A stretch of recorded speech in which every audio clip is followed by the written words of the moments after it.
Le invito a abrir su Biblia en Juan capítulo 19.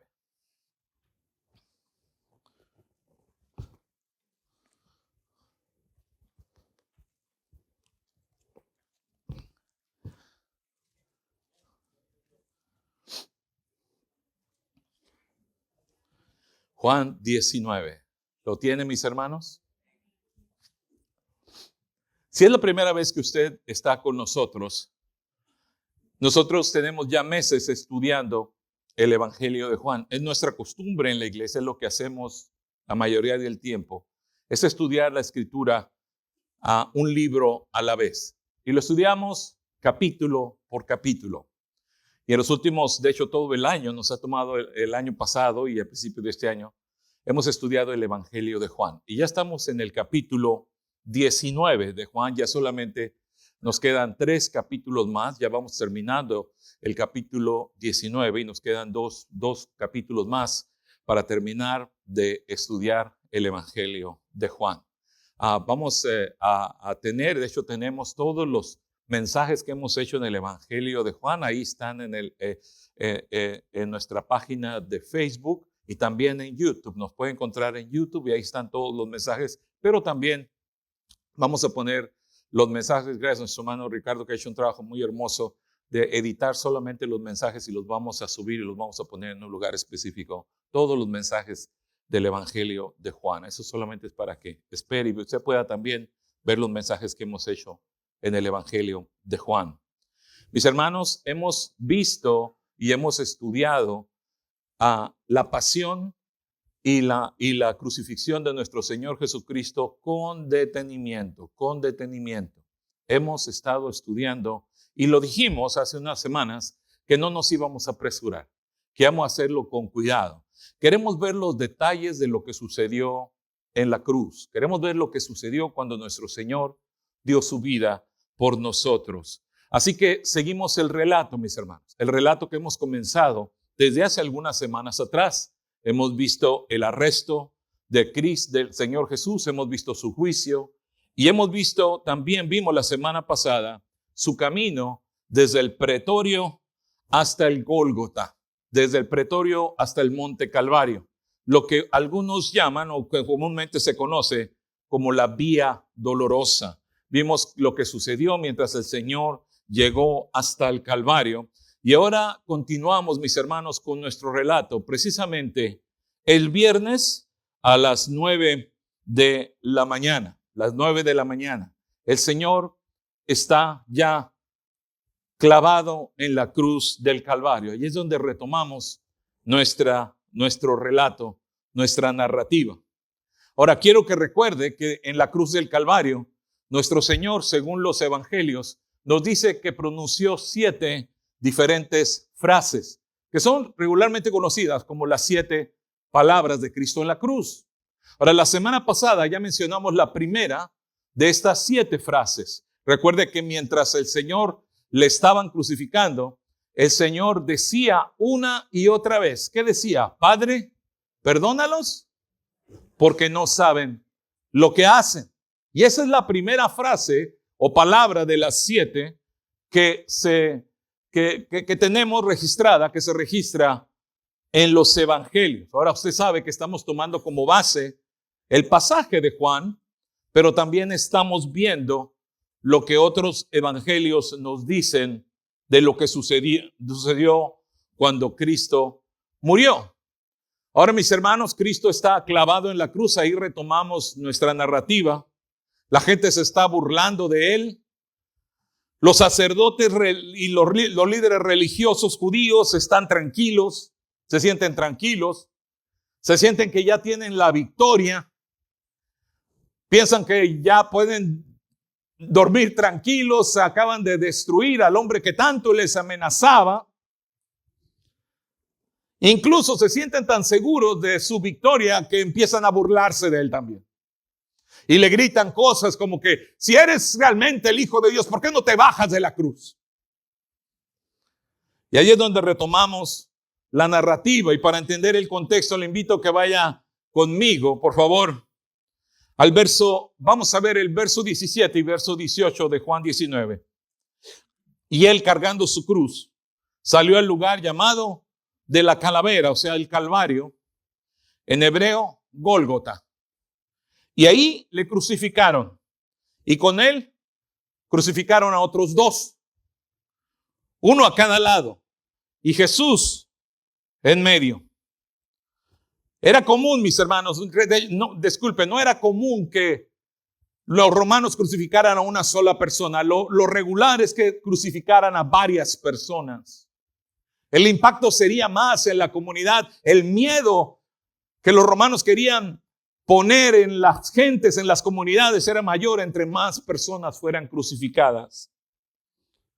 Así que el Señor fue crucificado y dos individuos que ya estaban condenados, ellos no fueron condenados esa mañana como Jesucristo fue condenado esa misma mañana.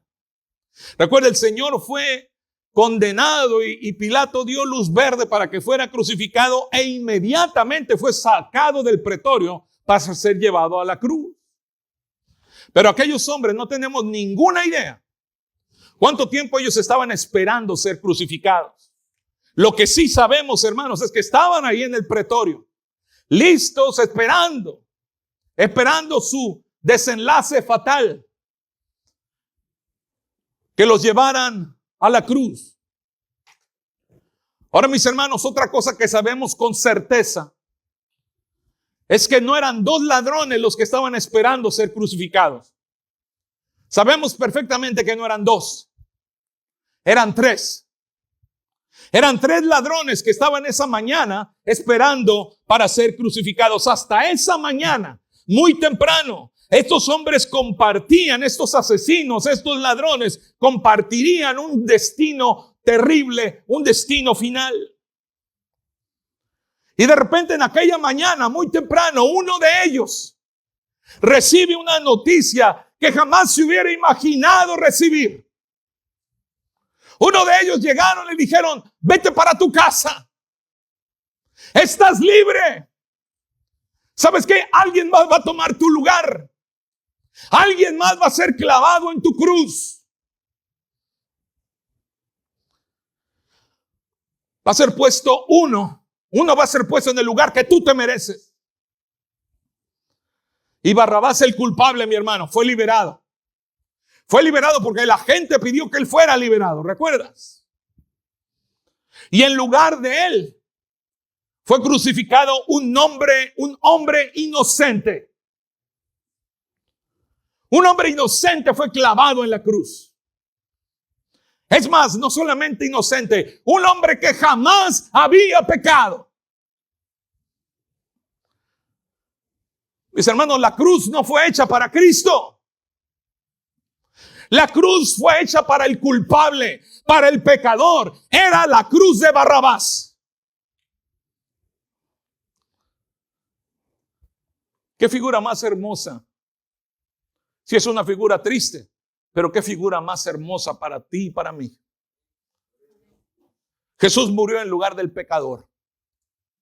Jesús murió en lugar del pecador. Pero no solamente en el lugar de Barrabás, sino en el lugar de cada uno de nosotros.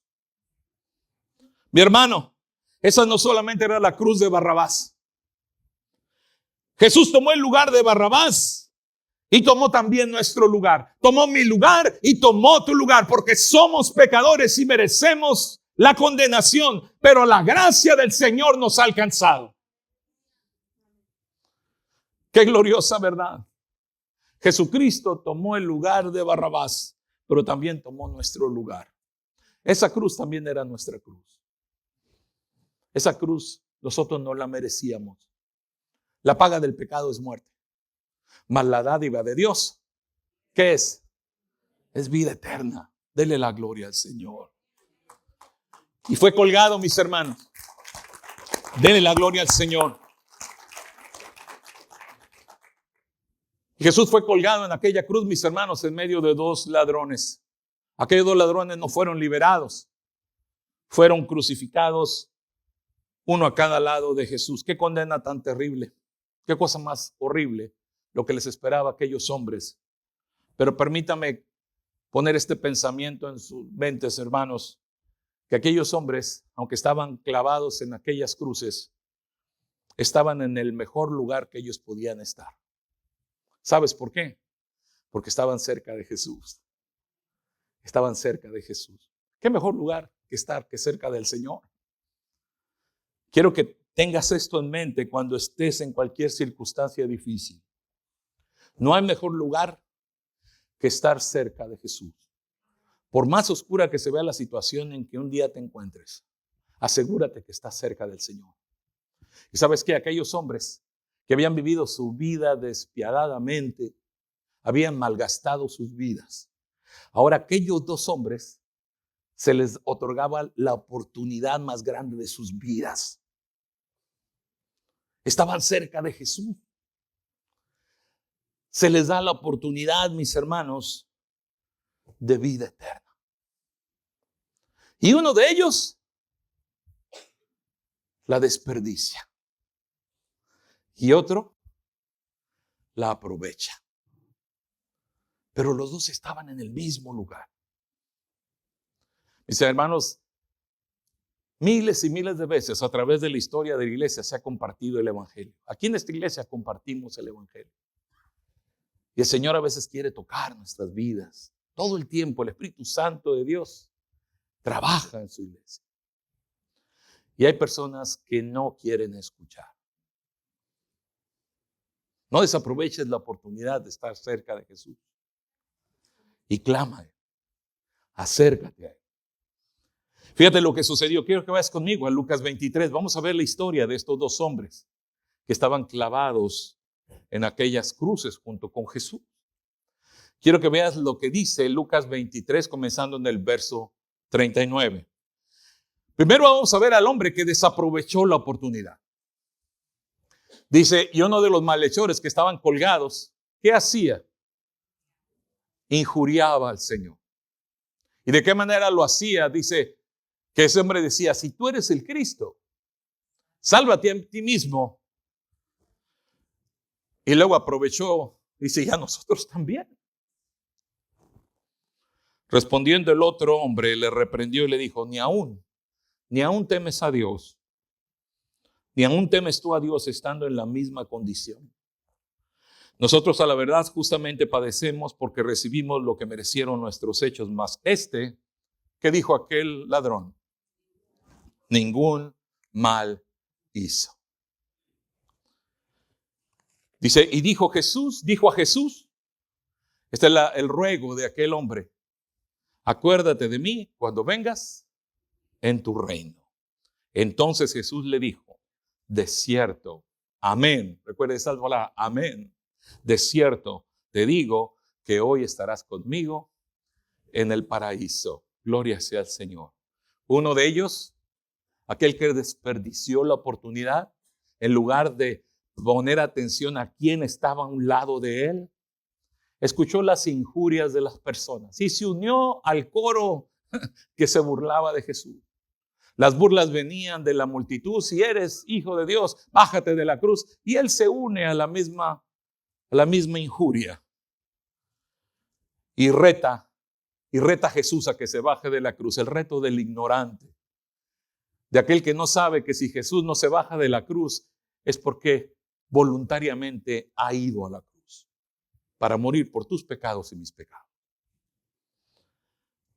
Ignorantemente trata de retar al orgullo de Jesús. Realmente eres hijo de Dios, bájate de la cruz y bájanos a nosotros también. ¿Cuántas personas a veces tenemos un orgullo tan grande que pensamos que le podemos exigir a Dios y decirle lo que tiene que hacer? Y cómo Él debe de ayudarnos. Qué inmenso orgullo a veces tenemos los seres humanos en lugar de simplemente rendirnos a su misericordia. Aquel otro hombre, el otro que estaba del otro lado, es precisamente lo que hizo. Este otro hombre, primeramente reconoció que, aunque había desperdiciado toda su vida, el lugar donde él estaba, hasta el más vil de los hombres, tenía que tener temor a Dios. Estar crucificado no era el lugar para rechazar a Dios desde su punto de vista. Tenía que temer a Dios. Y se lo dice al otro hombre. Se lo recuerda. Ve el verso 40 una vez más. Le dice, ni aún temes a Dios estando tú en esta condición, ni aún en lo que estamos, te nace en tu corazón temor a Dios. Aquel hombre sabía que en la condición que estaba, a pesar de que había desperdiciado todo, en ese momento tenía que abrir su corazón a reconocer que había un Dios. Ahora no solamente reconoció que debía de temer a Dios, sino que reconoció su maldad. ¿Notaste eso? Ve el verso 41. Ese hombre reconoce su maldad. Dice, nosotros a la verdad, justamente padecemos. En otras palabras, nosotros nos merecemos esta cruz. ¿Por qué razón? Dice, porque recibimos lo que merecieron nuestros hechos.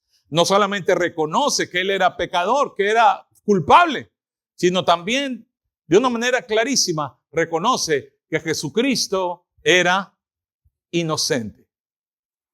Note lo que dice al final, dice más, refiriéndose a Jesús, dice, ningún mal hizo. ¿Cómo es que supo que Jesús era inocente? ¿Qué es lo que vio en Jesús? Bueno, tal vez había oído de Jesús, tal vez lo conocía desde antes. Tal vez inclusive había sido testigo de alguno de los milagros, no sabemos. Tal vez escuchó a Pilato, porque él estaba en el pretorio, estaba no sabemos dónde, pero Pilato nos dice en la escritura que varias veces él declaró que Jesús era inocente. O tal vez, hermano, también simplemente escuchó a Jesús cuando lo estaban poniendo en la cruz. Y escuchó a Jesús que en lugar de blasfemar, en lugar de quejarse, lo que salía de la boca de nuestro Señor eran estas palabras: Padre, perdónalos porque no saben lo que hacen. Y tal vez simplemente esas palabras fueron las que impactaron su corazón. No sabemos, pero una cosa sí sabemos, porque todo ser humano que responde al Evangelio es por el poder del Espíritu Santo. Y sabemos que el Espíritu Santo de Dios tocó el corazón de aquel hombre allí colgado de aquella cruz. Y mis hermanos, él no le pide al Señor lo que el otro hombre le pidió. El otro hombre le pidió: libérame para seguir mi vida como a mí se me antoja. Aquel hombre no le está pidiendo una oportunidad para seguir la vida que llevaba. No cuestiona lo que le está pasando. Lo acepta como que es justo. Tampoco reta a Jesús a que le muestre que es el Mesías. Lo acepta como rey y como Mesías,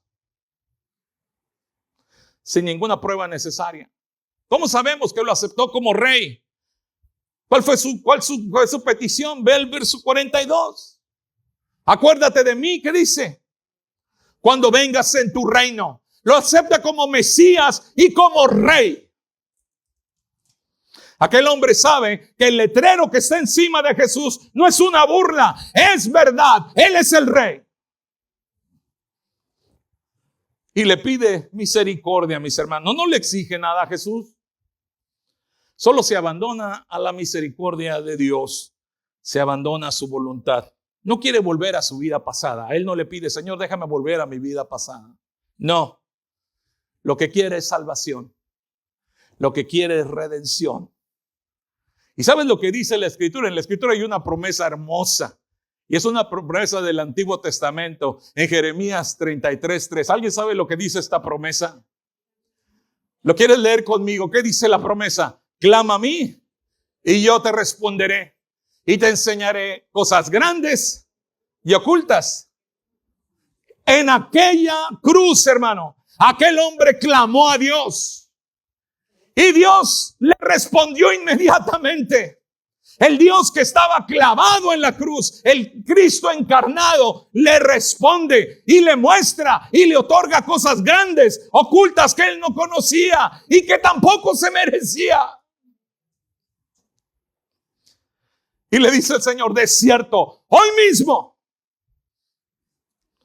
estarás conmigo en el paraíso. La gloria sea para el Señor. Así nada más, mi hermano, así nada más. Una petición honesta de corazón pidiendo misericordia. Esto es lo que Dios quiere. Es lo que Dios requiere.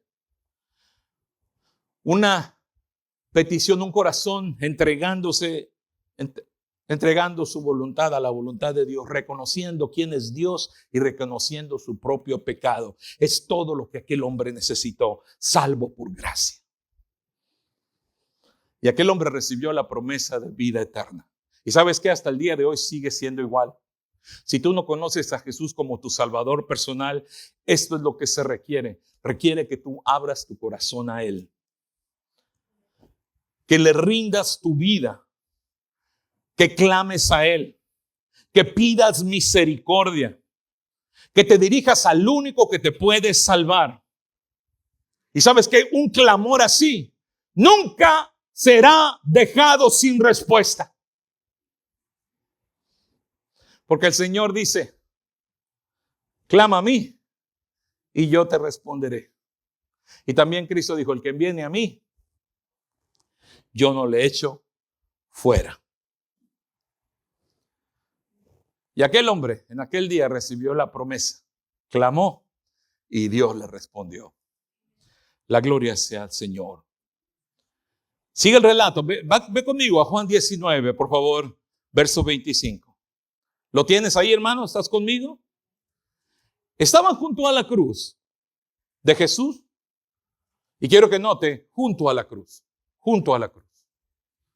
Su madre y la hermana de su madre, María, mujer de Cleofas, y María Magdalena. Cuando vio Jesús a su madre y al discípulo a quien él amaba. ¿Alguien recuerda quién es este discípulo a quien Jesús amaba? Es el que está escribiendo esta historia, es el escritor, Juan. Dice, cuando vio Jesús a su madre y al discípulo a quien él amaba, y dice que estaba presente, entonces estaba en aquel lugar. Dijo a su madre, madre, he ahí tu hijo. Y después dijo al discípulo, he ahí tu madre. Y desde aquella hora, el discípulo, o sea Juan, la recibió en su casa. En la cruz, mis hermanos, el Señor Jesús mostró amor por sus verdugos, por los que se burlaban de él. ¿Cómo sabemos que mostró amor? Porque, ¿qué le dijo al Padre? Padre, perdónalo. En la cruz del Calvario, el Señor mostró amor por aquel ladrón, otorgándole vida eterna. Así que, ¿cómo nos va a sorprender que muestre amor por su mamá? Aquella pobre mujer, mis hermanos, estaba pasando por el momento más terrible de su vida. Años atrás, cuando Jesús era un niño pequeño, dice que lo llevaron al templo, ¿recuerdas? Y había un hombre, un profeta que se llamaba Simón, Lucas capítulo 2. Y recuerdas lo que Simón le dijo a María. Entre otras cosas le dice estas palabras, una espada va a atravesar tu corazón. Y le profetiza que iba a pasar o iba a tener que pasar ella por momentos de mucho dolor. Y el momento había llegado, mis hermanos. Porque todos los que somos papás, y especialmente las que son mamás, pueden por lo menos imaginar qué dolor tan grande sentía María al ver a Jesús clavado en aquella cruz, prácticamente irreconocible. El dolor que sentía María no lo podemos imaginar. Así que, ¿cómo nos va a sorprender que Jesús haya mostrado amor por su mamá? Que haya querido cuidarla. Todo lo contrario, mis hermanos, todo lo contrario. Esto es una prueba más de lo maravilloso que es nuestro Señor. Todo Dios y todo hombre. Y el Señor con tanto amor le dice a su mamá, mamá, aquí está Juan. Considéralo como tu hijo. Él te va a cuidar. Y ve a Juan y le dice, te encargo a mi mamá. Cuídala. Considérala como si es tu propia madre. Ahora ha habido preguntas. Y la pregunta más grande, bueno, ¿qué nos dice la Biblia que María tenía más hijos? Algunos han tratado de tomar este hecho de que Jesús encargó a María con Juan para decir que María nunca tuvo más hijos, que estaba completamente sola, pero no es el caso, hermano. ¿Por qué razón Jesús encarga a María con Juan? La respuesta realmente puede ser muy sencilla. No podemos afirmar con ciencia cierta porque el texto bíblico no nos lo dice. Pero quiero que recuerde una cosa.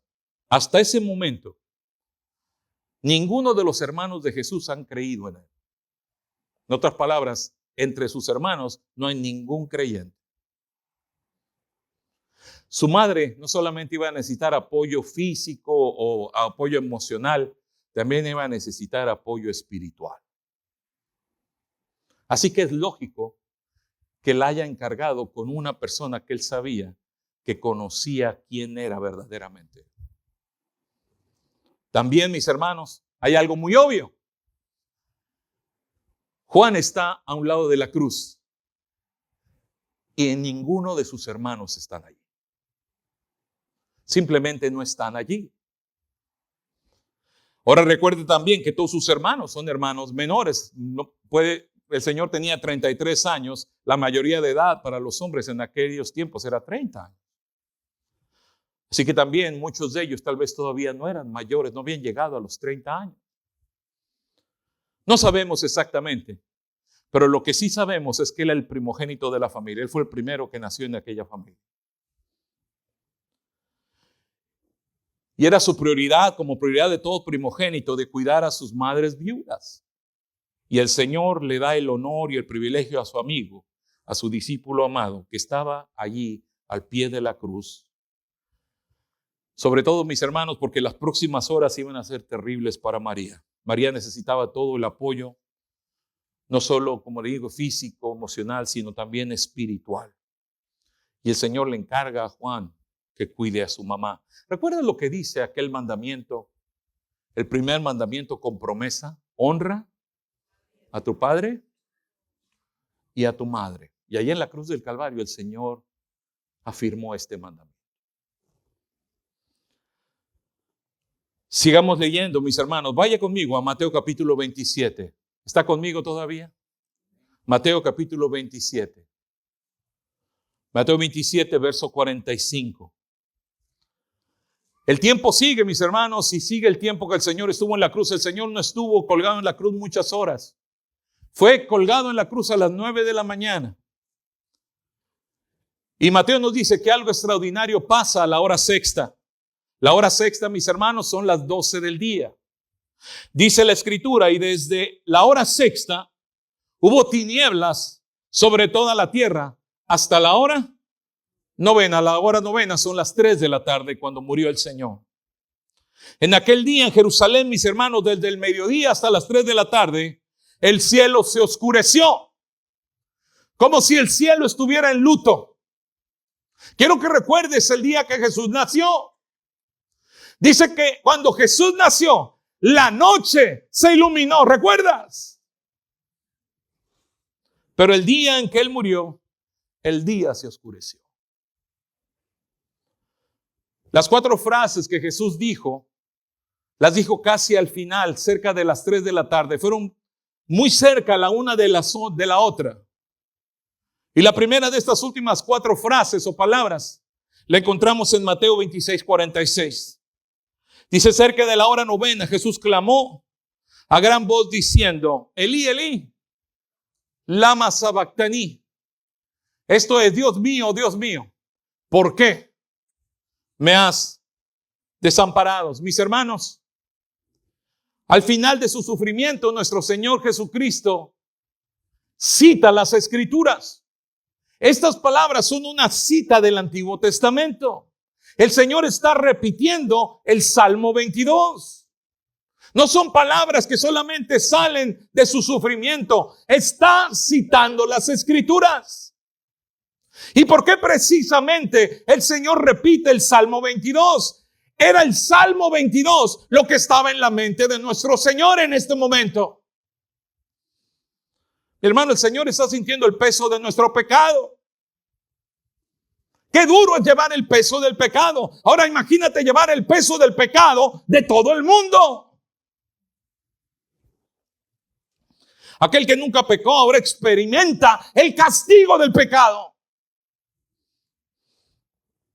Y sí, mi hermano, el pecado nos separa de Dios, ¿verdad que es cierto? El pecado nos aleja de Dios, nos hace sentir alejados de Dios. El pecado no nos deja, nos hace sentir que no tenemos paz. El pecado está en una carga grande que nos hace sentir solos. Y en su humanidad el Señor está sintiendo todo esto.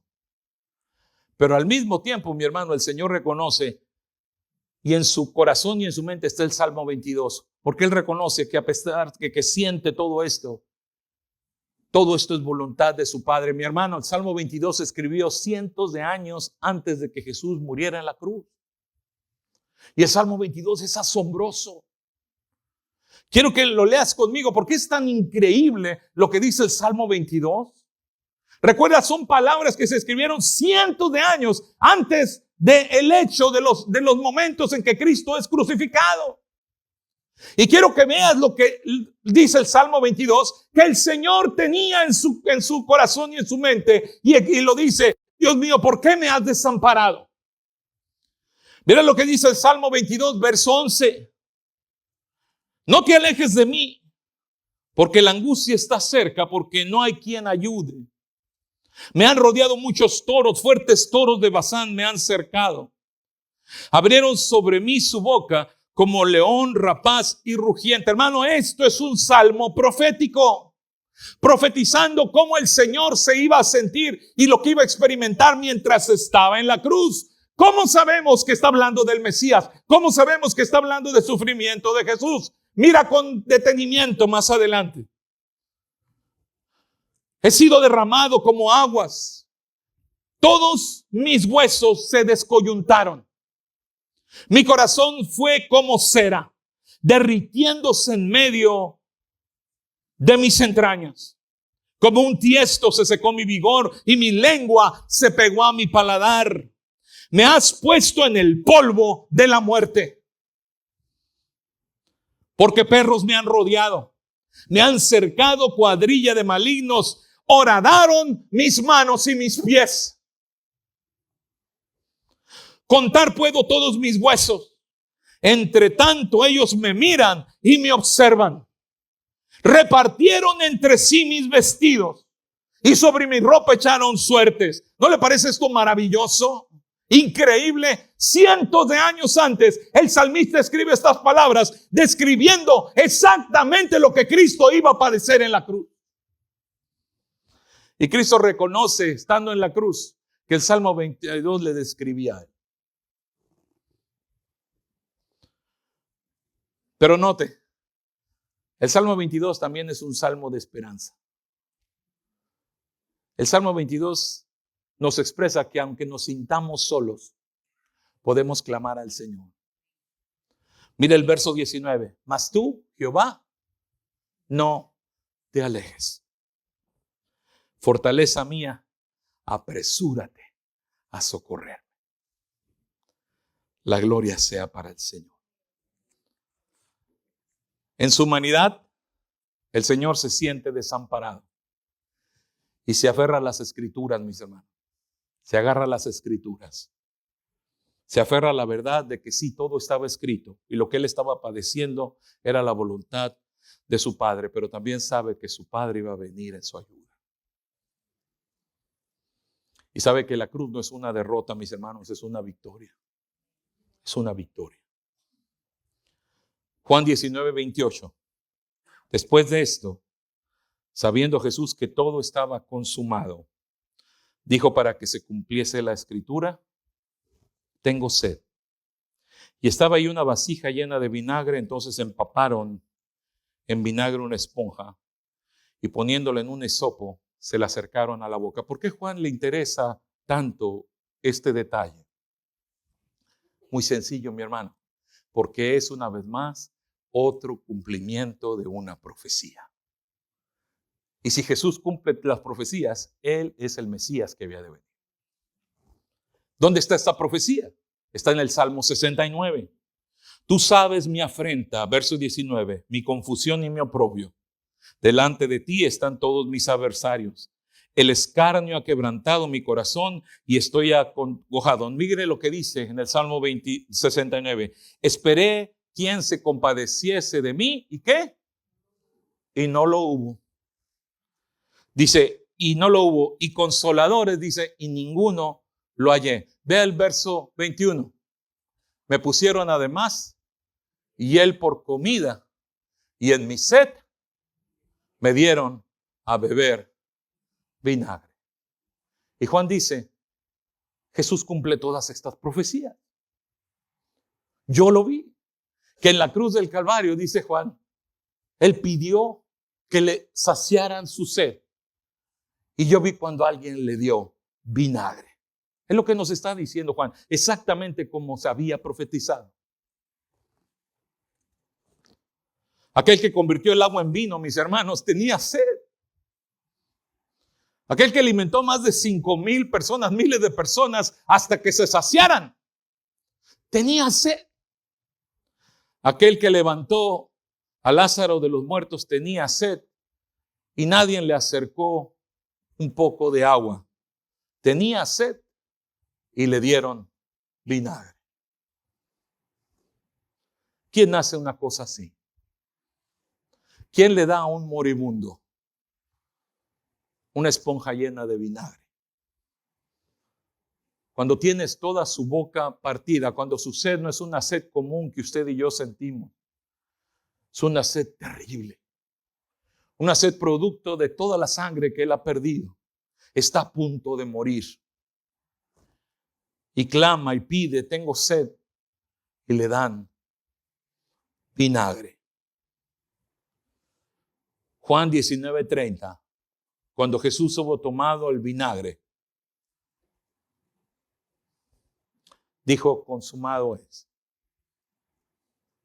Era tanta la sed del Señor que aceptó el vinagre. Y dijo, consumado es. Y habiendo inclinado la cabeza, entregó el Espíritu. Lucas nos complementa lo que Juan dice y lo dice de esta manera. Lucas 23:46. Entonces Jesús, clamando a gran voz, dijo, Padre, en tus manos encomiendo mi espíritu. Y habiendo dicho eso, nuestro Señor murió. La semana que viene vamos a ver las pruebas bíblicas en los evangelios de que efectivamente Jesús murió. Porque créalo o no, sorprendentemente hay gente que alega que la única razón que Jesús se pudo levantar de la tumba es porque realmente no murió en la cruz.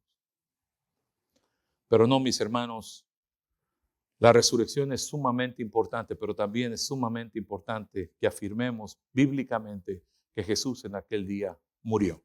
La Biblia es lo que dice.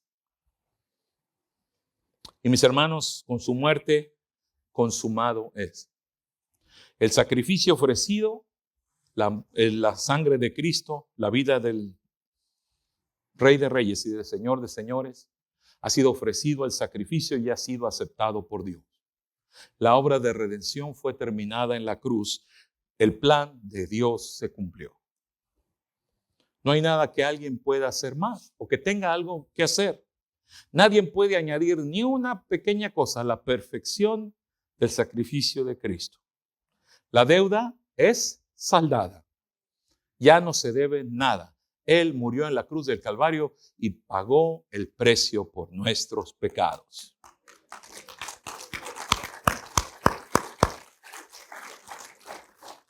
Él pagó el precio por tu pecado. No debes nada. Y recuerda, no somos inocentes. No somos inocentes. Somos justificados. Somos comprados por precio. Somos pecadores. Pero el Señor pagó el precio por nuestro pecado. No somos inocentes. Somos culpables. Pero el Señor, el inocente, murió por los culpables. Y nuestra deuda ha sido saldada y la obra es consumada. Y después de dar su vida, de consumar esta obra preciosa de salvación, vemos una muestra de que el Padre ha aceptado esta entrega y este sacrificio, de que se ha saldado la deuda. ¿Cómo sabemos eso? Porque al final, las últimas palabras del Señor dice: Padre, en tus manos encomiendo mi espíritu. Y así fue, mis hermanos, como Jesús murió. Fue crucificado a las 9 de la mañana y murió a las 3 de la tarde. Y lo hizo por nosotros, para llevarnos a Dios. Inclina tu rostro, vamos.